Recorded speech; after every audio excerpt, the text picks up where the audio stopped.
بسم الله الرحمن الرحيم اللهم صل على سيدنا محمد وعلى آله وأصحابه أجمعين. Assalamu alaikum wa rahmatullahi wa barakatuh. Many of you will know that there is a very good discussion that is going on at this moment in time to understand the permissibility of the celebration, commemoration of the Prophet sallallahu ta'ala alayhi wasallam's Mawlid, their birth.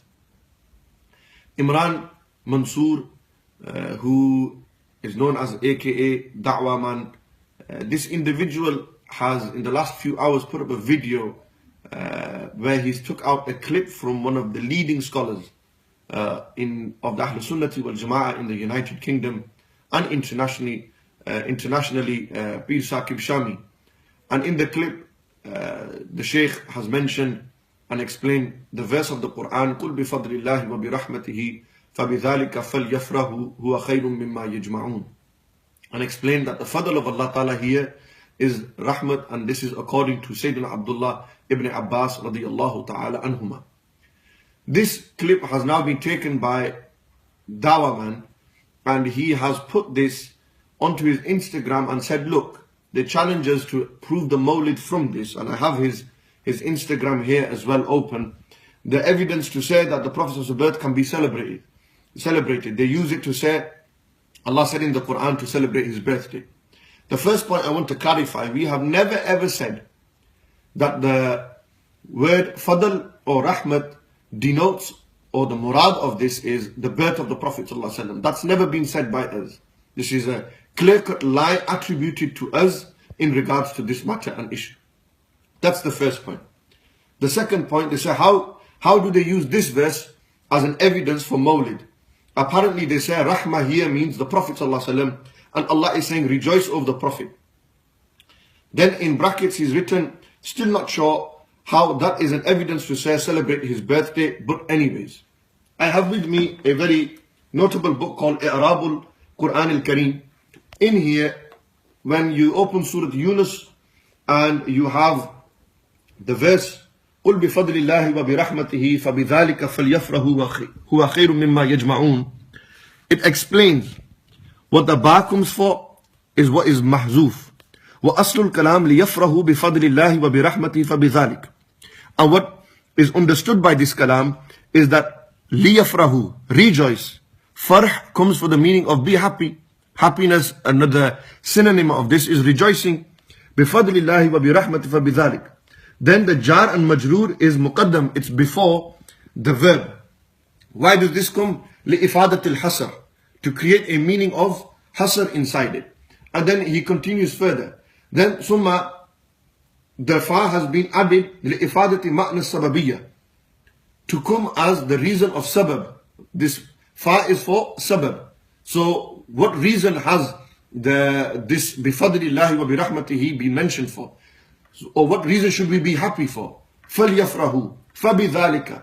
So when we look at this verse of the Quran, through the fadl of Allah and His mercy, by the fadl of Allah and His mercy, they should, it is through that, yani the sabab, it is for that reason, فَلْيَفْرَهُ, they should be happy. This is what is understood by the scholars, the classical scholars, in regards to what this verse of the Quran means. So when you say, how is this applicable to the Mawlid? One, it creates ifadatul hasr. It creates the benefit of exclusivity.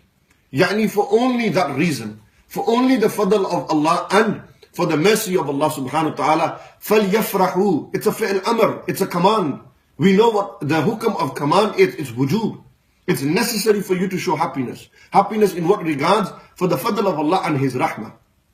So when you have written here on your Instagram post, which says, how do they use this verse as evidence for Mawlid? Apparently they say rahmah means the Prophet ﷺ, and I'll come to this point next. Still not sure how this is evidence to say celebrate his birthday. But anyways, I've just explained to you here, through the understanding of ulama, what it means, why this verse is being used to establish the commemoration of the Prophet ﷺ as birthday or their life themselves, them, alayhi salatu wassalam. Then he continued, and he said that, as you can see this video, this individual is saying, the great Sahabi of the Prophet ﷺ, Ibn Abbas, may Allah be pleased with him, said that Rahmah means the Prophet ﷺ here. And the scholar who's mentioned this, Pir Saqib Shami, He is correct in saying that. And in refutation of him, you have opened up Hafiz ibn Kathir's Tafsir ibn Kathir, which is accepted, no problem. And you said, look, this is what Ibn Abbas said. I have in front of me Ad-Durr al-Mansur of the great Hafiz Jalaluddin as-Suyuti rahmatullah alayh. And in here, Imam Suyuti rahmatullah alayh quotes a number of interpretations for what Fadl and for what Rahmat means. He mentions Abu Shaykh has narrated from Ibn Abbas radiyallahu ta'ala anhuma fil ayah, in regards to this ayah, قال فضل الله العلم ورحمته محمد صلى الله عليه وسلم. It's clear. How can you say that this meaning of Rahmah is not the Prophet ﷺ, and later in your post you say, yeah, it can mean this as well. But here, the point is, did Ibn Abbas say this, yes or no? And the proof is there. Ibn Abbas did say this. So why tell the whole world that Ibn Abbas has not said this? Clearly your research is lacking if you have not referred to books of the great Mujaddids, revivers like Imam Jalaluddin Suyuti rahmatullahi ta'ala alayh. And then he goes, قال الله تعالى وما أرسلناك إلا رحمة للعالمين, a verse in Surah Al-Anbiya, verse number 107. Then Imam Suyuti in the same discussion mentions that Al-Khatib al-Tibrizi mentions, he's narrated, and Hafiz ibn Asakir. Ibn Asakir mentions from Ibn Abbas radiyallahu ta'ala anhuma. He said, قل بفضل الله قال النبي صلى الله عليه وسلم. Say to them, O beloved Messenger sallallahu alayhi wa sallam, بفضل الله, it is true, yani because of the fadl of Allah. And he said, what does that mean? النبي صلى الله عليه وسلم. Clear.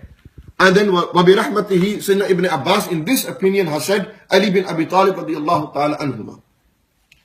So there is evidence that Ibn Abbas has interpreted Fadl as the mess, as Sayyidina Rasulullah sallallahu alaihi wasallam in one narration of his, and in another narration he's interpreted Rahmat as the Prophet sallallahu alaihi wasallam.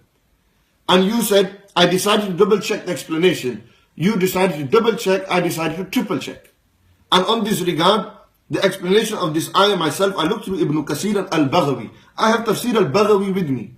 Baghawi doesn't mention this point, but we see that Ibn Jarir mentioned some of these points, and certainly Imam Suyuti has mentioned this in his Ad-Durr al-Mansur. And no doubt, I have no doubts that you would also accept the tafsir of Imam Jalaluddin Suyuti rahmatullahi ta'ala. And then it further continues. Ibn Abbas radiyallahu ta'ala anhuma says this ayah is about the Prophet or his birthday. Rather, as in the video you can see me reading the strongest narration in terms of the explanation of this ayah, which happens to be from Ibn Abbas, is explained as the virtue of Allah, meaning Islam. That's one opinion. We don't dispute that. We accept that. But do not disregard other opinions that are presented, which is in the case of Pir Saqib Shami mentioning inside his talk. And then, if you still are not convinced, and then finally, on a point which you have mentioned, as His mercy meaning Quran. So Allah is telling us, rejoice over Islam and the Quran. Wow, I was shocked. Like I said before, and I will say it again, you cannot pull wool over our eyes anymore. No, you can't. You've mentioned one thing and you're telling the whole world and your followers, this is what it is. But the truth is, do justice to the matter. وَلَا يَزِيدُ الظَّالِمِينَ إِلَّا خَسَارًا. Allah said in the Quran, those who do injustice with the verses of the Quran, إِلَّا خَسَارًا, they're in loss. It means nothing to them. If you're going to explain the matter, explain it fully, with references, etc. And this is a clarification on this point, as he has brought this out into public domain, and this subject is being discussed at this moment in time. I thought I would share our understanding of this verse and opinions.